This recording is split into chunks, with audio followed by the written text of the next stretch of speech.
شکریہ. سب سے پہلے تو میں حارث کھوکر صاحب کی طرح اتنے جوشیلے انداز میں بات نہیں کر سکوں گا, لہٰذا آپ سے درخواست ذرا خاموشی اختیار کیجیے گا تاکہ میری آواز آپ تک پہنچے.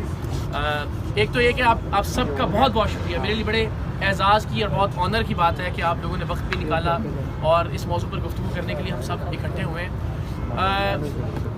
مجھ سے بڑے اختلافات ہو سکتے ہیں آپ کو. مثال کے طور پر عمران ریاض بھائی سے مجھے بہت سارے اختلافات ہیں, صدیق جان صاحب سے بڑے نظریاتی اختلافات ہیں, لیکن کچھ پوائنٹس ایسے ہونے چاہیے کہ جو ہمیں اندازہ ہو کہ یہاں پر کم سے کم ہم سب نے متفق ہونا ہے. اور پھر آپ نے دیکھا کہ جب عمران ریاض خان صاحب سے ان کے ساتھ ظلم روا رکھا گیا تو پھر میں اپنی مثال کے مطابق جہاں جہاں ممکن تھا میں نے بھی کوشش کی, صدیق جان صاحب کے لیے بھی آواز اٹھائی.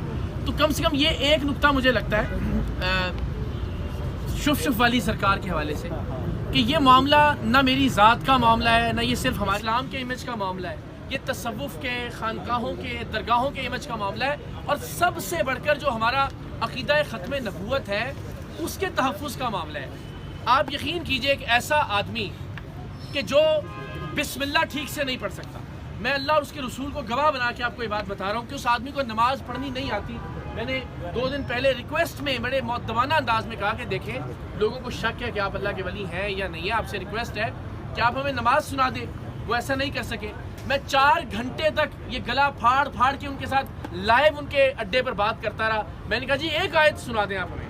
آپ سب جانتے ہیں کہ وہ ایک آیت بھی نہیں سنا سکے, بلکہ وہ جس سلسلہ تصوف کا حصہ ہونے کا دعویٰ کرتے ہیں اس کے بہت بڑے بزرگ ہیں, سلسلہ چشتیہ کے بہت بڑے بزرگ ہیں, خواجہ معین الدین چشتی اجمیری صاحب, ان کا نام تک نہیں آتا تھا ان کو, خواجہ محی الدین چشتی علی اجمیری کہتے رہے ان کو, اور بار بار کہتے رہے اس سے پہلے بھی ویڈیوز کے اندر. تو جو شخص بسم اللہ ٹھیک سے نہیں پڑھ سکتا, کوئی ایک آیت ٹھیک سے نہیں پڑھ سکتا, کوئی نماز کا کوئی واجبات نماز میں سے کوئی چیز نہیں سنا سکتا, وہ اللہ کا ولی کیسے ہو سکتا ہے؟ ہمارا چلے اس بات پر بھی اعتراض نہیں ہے.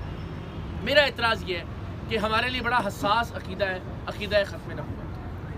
آپ میں سے کیا کوئی آدمی اس حلیے, اس وضاقتہ یا اس کردار کے آدمی کو سپہ سالار ختم نبوت ماننے کے لیے تیار ہے؟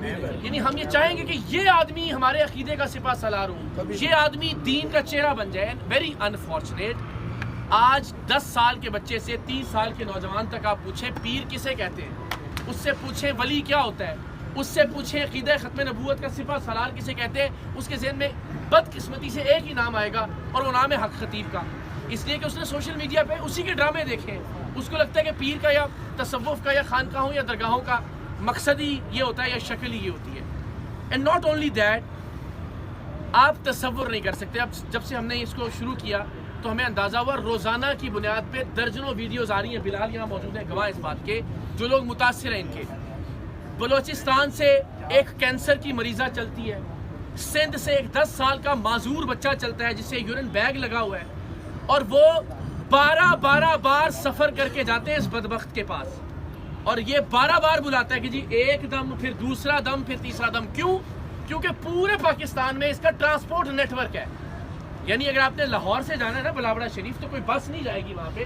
اس کے ایجنٹ جو ہے وہ آپ کو بتائیں گے کہ جی پیر مکی سے بدھ کے دن اس ڈیٹ کو بس چلے گی, اور جہاں 4,000 روپے کرایہ ہوگا 40,000 روپے کرایہ لیا جائے گا. تو ایک ذریعہ آمدن تو یہ ہے, لوگوں کو صرف ذلیل کرنے کے لیے 12 بار 15 بار بلوایا جاتا ہے.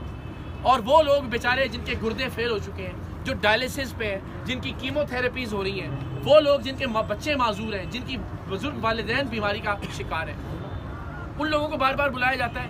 پھر وہاں پہ 2 دن انتظار کروایا جاتا ہے. ان کی خادمہ کل ہمیں بتا رہی تھی کہ یہ اتنا بدبخت آدمی ہے کہ یہ اپنے کمرے سے پردہ بار ہٹا کے دیکھتا ہے کہ نیچے رش لگا یا نہیں لگا, اور جب تک رش نہیں لگتا یہ حضرت صاحب باہر نہیں آتے شف کرنے کے لیے. اس رش لگانے کی وجہ سے 2 دن انتظار کرواتا ہے, سردی میں, گرمی میں, حبس کے موسم میں, برف باری کے اندر ذلیل و خوار کرتا ہے. لوگ بیچارے, آپ نے بھی دیکھا کہ لائنوں کے اندر لگے ہوئے ہوتے ہیں اپنے مریضوں کو ویل چیئرز کے اوپر لے کر, صرف اس لیے کہ ذرا اس کا ششکا بن جائے. پھر وہ لوگ جو 12 بار جاتے ہیں, اور جب وہ کہتے ہیں حضرت ہمیں تو علاج آرام نہیں آیا آپ کی شف سے, تو پھر یہ کہتے ہیں اچھا آپ نے کوئی غلطی کی ہوگی. یعنی اس کو بولتا ہے کہ جی آپ نے لہسن نہیں کھانا, آپ نے بڑا گوشت نہیں کھانا وغیرہ وغیرہ. کہتے نہیں آپ نے ان میں سے کوئی چیز کر لی ہوگی, لہٰذا اب 12 بار بلاوڑا شریف آئے. اگر کلر سیدہ پہ ہے, اگر بلاوڑا ہے تو کلر سیدہ پہ بلاتا ہے. پھر جب 12 بار مزید بلایا جاتا ہے, اس کے بعد پھر اس کے چیلے کہتے ہیں حضرت آپ کے اوپر بڑا سخت کسی نے جو نا وہ کالا جادو کیا ہوا ہے, لہٰذا آپ 80 دیگیں دیں. بندہ کہتا ہے جی چلے ٹھیک ہے میں گھر بیچ کے میرا بچہ ٹھیک ہو جائے, میری ماں ٹھیک ہو جائے, میرا بھائی ٹھیک ہو جائے, میں اپنے زیور بیچ کے, اپنا گھر بار بیچ کے, اپنی زمینیں بیچ کے میں دے دیتا ہوں پیسے, میں دیتا ہوں دیگیں, بتائیں کدھر دینی ہے؟ کہتے ہیں دیگیں نہیں, پیسے میں دے دیں. ہم اس کی ریکارڈنگز موجود ہیں ہمارے پاس. اس طرح سے بیچارے ان مریضوں کو لوٹ لوٹ کے, جو غریب جن کے پاس ڈاکٹر کے پاس جانے کے پیسے نہیں ہوتے, اس لیے وہ کہتے ہیں شاید ایک پھونک سے یا ایک دم سے ہمیں آرام آ جائے, وہ بیچارے ذلیل و رسوا ہو کے اس بندے کو لاکھوں روپے دیتے ہیں, اور اس کے نتیجے میں 11 ارب روپے کی جائیداد ہے جو صرف پنجاب لینڈ ریکارڈ اتھارٹی کی ہے. میں اتنے سارے کیمروں کی موجودگی میں اللہ کو گواہ بنا کے آپ کو بتا رہا ہوں, پیپر ہم نے ویڈیو میں پبلش بھی کر دیے. صرف پنجاب لینڈ ریکارڈ اتھارٹی, اس میں ڈی ایچ ایز نہیں ہے, اس میں بحریہ ٹاؤن کی پراپرٹیز نہیں ہے, اس میں اسلام آباد کی پراپرٹیز نہیں ہے, اس میں کے پی کے کی پراپرٹیز نہیں ہے, اس میں سندھ کی پراپرٹیز نہیں ہے, اس میں پاکستان کے باہر اس کے اثاثے نہیں ہیں, اس میں اس کے سونے کے تاج نہیں ہیں جو لوگ اس کو پہناتے ہیں, اس میں اس کے ہیرے کی انگوٹھیاں نہیں ہیں, اس میں اس کی اربوں روپے کی, کروڑوں روپے کی نہیں, اربوں روپے کی گاڑیاں شامل نہیں ہیں, اس کے ڈالر اور پاؤنڈ جو کیش کی شکل میں یہ منی لانڈرنگ کر کے منگواتا ہے پاکستان کے باہر سے جہاں جہاں یہ جاتا ہے میں, وہ شامل نہیں ہے. صرف پنجاب کا جو لینڈ ریکارڈ اتھارٹی کا ریکارڈ ہے اس کے مطابق 1100 کروڑ کی پراپرٹیز ہیں, جسے مانا ہے, یہ ڈینائی نہیں کیا اس نے بعد میں جو انٹرویوز دیے اس نے کہا جی میرے پاس 1100 کھرب بھی ہو تو کم ہے, آپ صرف 11 ارب کی بات کر رہے ہیں. اور کیا پھر بدبخت آدمی کہتا ہے میں نے ختم نبوت سینٹر کے نام پر یہ پراپرٹیز دی ہے. بھائی کوئی پراپرٹی 5 سال سے آپ کے نام پر ہے, کوئی پراپرٹی 10 سال سے آپ کے نام پر ہے, اور آج تک آپ نے کوئی ختم نبوت سینٹر شروع نہیں کیا. اور ختم نبوت سینٹر کے لیے آپ اپنے نام پہ پراپرٹی لیں گے, کوئی ادارہ ہوگا جس کا آڈٹ ہو سکتا ہوگا, آپ پرسنل نام کے اوپر کیسے لے سکتے ہیں؟ تو یہ اتنی بڑی بدبختی ہے. ابھی میرے ساتھ کچھ 4-5 ٹرکش یوٹیوبر رابطے میں, ایک ٹرکش یوٹیوبر پاکستان کے لیے آئے تھے, کوئی ایجنٹ ان کو لے گیا ان کے پاس, وہ آپ آج کل میں دیکھیں گے, بھی میں ویڈیو سینڈ بھی کروں گا آپ کو. تو وہاں جا کے اس نے وہ ٹرکش کو بھی شف شف کرنا شروع کر دیا, اور اس نے اتنا نیگیٹو وہ بنایا, ہمارے یہاں پاپولر اس لیے نہیں ہوا کہ وہ ٹرکش کے اندر 1 ملین ویوز اس کے وہاں پہ ہو چکے ہوئے ہیں, اور کوئی 1.5-2 ملین کے اس کے فالوورز بھی ہیں, اس کا نام سمتھنگ علی کچھ کر کے. تو اس کا انٹرویو بھی ابھی ہم کریں گے ایک آدھ دن کے اندر. تو آپ یہ دیکھیں, آپ سب جانتے ہیں کہ گورے بھی اب وہ شف شف کر کے میمیں بنا رہے ہیں, ٹھیک ہے نا, وہ سب جو آپ کے ٹرکش یوٹیوبرز ہیں وہ بھی. تو کیا امیج ہم وہ یہ ایک آدمی دیکھے گا کہ یار ایک پاکستانی مسلمان عامل ہے یا لیڈر ہے, وہ شف شف کر رہا ہے, اور اس کے سامنے 4 لوگ ہیں جنہوں نے لمبی زبان نکالی ہوئی ہے, یا اس کے سامنے ایسے لوگ ہیں کہ جو اچھل رہے ہیں, کلا بازیاں کھا رہے ہیں.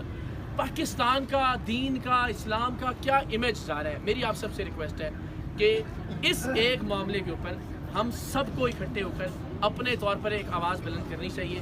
اس لیے کہ یہ آپ یقین کریں, آپ کوئی ایک ویڈیو بھی دیکھیں گے جو اس کے متاثرہ لوگ ہیں, رات کو بعض اوقات نیند نہیں آتی کہ یار اتنا ظلم بھی کوئی انسان کر سکتا ہے. تو میری ریکویسٹ ہے کہ آپ لوگ پلیز اپنی اپنی کیپیسٹی میں پروردگار آپ کو اس کی جزا دے کہ ہم لوگوں کو اس کے ظلم سے بچانے کی انشاءاللہ عزیز کوشش کریں. Subscribe to our channel by clicking the subscribe button. Click the bell button and enjoy the latest uploads from our channel.